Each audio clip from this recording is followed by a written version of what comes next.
Usted ha hablado hace muy poco tiempo de que su movimiento también debe institucionalizarse. Muy gráficamente dijo que terminó la época del dedo y que ahora son las bases las que deben elegir a sus dirigentes. Exacto. Mi pregunta concreta es esta. ¿Dentro de cuánto tiempo cree usted que en su movimiento los afiliados podrán elegir por el voto directo a sus representantes y a sus autoridades? Bueno, yo comenzaré por decirle que siempre he tenido la aspiración de que el movimiento fuera un movimiento institucional. Pero los hechos me han obligado a, en vez de realizar una dirección política del movimiento, a realizar una conducción de lucha. Y la conducción, por antonomasia, debe de ser obra de un conductor, no de dos. Napoleón solía decir que es mejor un mal general que dos buenos. Y esto es lo que nos ha obligado a nosotros a seguir una conducta de acuerdo con los acontecimientos. Una dirección no hubiera sido posible. Cuando en 1955 cayó el gobierno constitucional, nosotros comenzamos por decir, bueno, ahora menos que nunca, no se podía organizar porque no estábamos fuera de la ley, perseguidos y con todos los inconvenientes.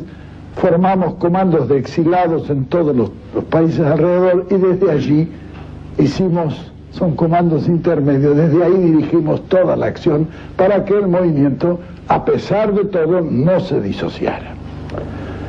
Bien, pero yo cuando caí empecé a pensar que el hombre no suele vencer al tiempo. Lo único que vence al tiempo es la organización. Y que si no queríamos que nuestro movimiento muriera conmigo, porque yo no creía que iba a vivir tanto como estoy viviendo, teníamos que darle el mayor grado posible de institucionalización. Y así comenzamos ya a hacer las primeras, pero sin resultado. Parece difícil que un movimiento gregario, con el creador de ese movimiento, pueda institucionalizarse. Es una cosa que por lo menos no conozco muchos casos en la historia que se hayan producido cosas semejantes. Entonces dije yo, pensando teóricamente, vamos a hacer una simbiosis, como se produce en botánica, que se siembran dos árboles juntos y crece un tercero que tiene algo de los dos, pero que no es ninguno de los dos, y para ir arrimándonos a una organización realizada, como digo, por una simbiosis. Me mantuve yo y tenté de hacer los organismos. No fue posible. Ahora, naturalmente, la situación ha cambiado. Ahora no estamos proscriptos, ni está el partido ni el movimiento fuera de la ley.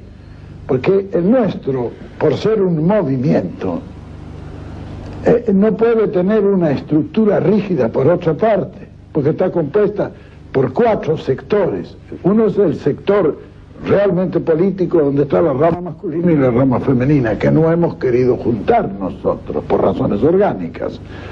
Después está la organización sindical, que nosotros la hemos considerado siempre como la columna vertebral de nuestro movimiento, y en realidad ha sido así. Los trabajadores han sido la columna vertebral que mantuvo enhiesta a la organización. Le doy una interrupción, general. Sí, ¿cómo a propósito de la organización sindical. ¿Es la organización sindical politizada o es la CGT orgánicamente la que forma parte del movimiento? Bueno, nosotros, para que cubrir esa especie de tabú que hay, que las organizaciones no deben intervenir en política, le hemos creado un fusible, que son las 62 organizaciones que se encargan de la política que ha de seguir la CGT. La CGT, en su trabajo específico, no hace la política. Ellos hacen la parte gremial, pero las 62 organizaciones es la que conduce políticamente a la clase obrera organizada. Porque eso es claro, son formas para evitar los ataques directos, etcétera. Porque esto es un cuento demasiado viejo, nace con las organizaciones sindicales, que la burguesía francesa, encargada por Napoleón de organizarla, le dejó el derecho de combatir por 10 centavos de aumento, mientras creó simultáneamente los partidos políticos que orquestaron las leyes que le negaban todo progreso. Desde ahí viene el tabú de la no organización. Pero ¿es posible que exista una organización sindical que no tenga su propia política? En ninguna parte del mundo existe. Claro, no puede quedar al margen del proceso. Es natural, son ciudadanos como los demás con los mismos derechos. Ahora, indudablemente que es eso que constituye el movimiento peronista. Debe de tener una organización, pero cada rama debe de manejarse totalmente autónoma de las otras. Todas ligadas a un comando superior o un consejo superior que es el que dirige el movimiento. Pero la conducción es de las partes. Es decir, como la lucha de las partes es táctica, la conducción de las partes es por los agentes de las partes. Y esa es la organización que nosotros estamos ya dándole al movimiento. General, yo le pregunté esto porque es uno de los temas que más preocupan en este momento a la opinión pública de todos los sectores.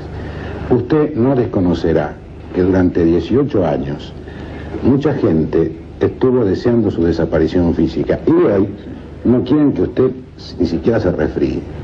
¿Lo sabía? Sí, algo de eso me ha llegado, sí. Por otra parte...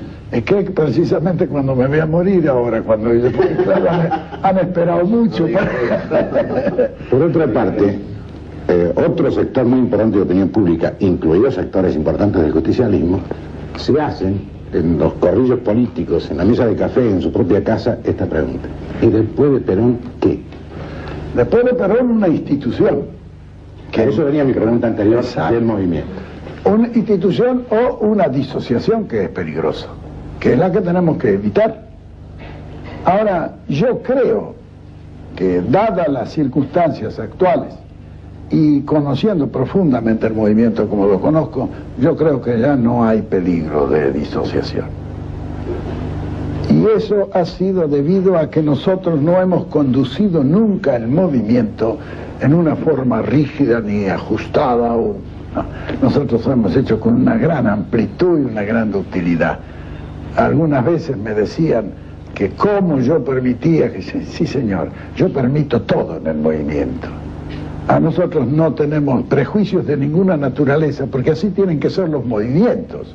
Tenemos hombres de extrema derecha y tenemos hombres de extrema izquierda.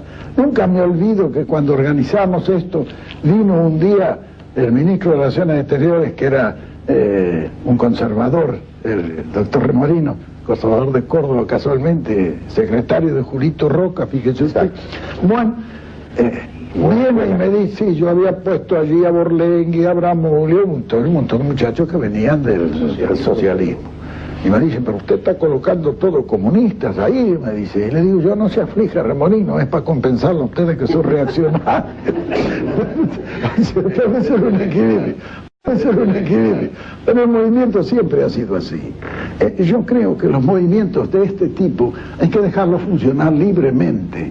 Es decir, constituir un cuerpo orgánico, no muy ajustado a preceptos, ¿no? No. Para que se defienda de por sí. Yo creo que pasa en el organismo institucional lo que en el fisiológico.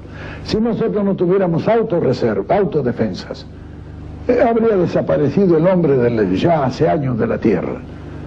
Se conserva por esas autodefensas, no por los médicos ni los antibióticos. Pero esas autodefensas se producen por la generación de anticuerpos de los propios gérmenes patógenos que entran al organismo. En lo institucional debe ser igual. Algunas veces me dice, fulano es un traidor, déjelo, le digo yo, cuídelo, ese está generando anticuerpos que van a ser las autodefensas del movimiento. Es decir, hemos dado esa. Sí. Por eso nuestro movimiento, a pesar de todo, ha subsistido.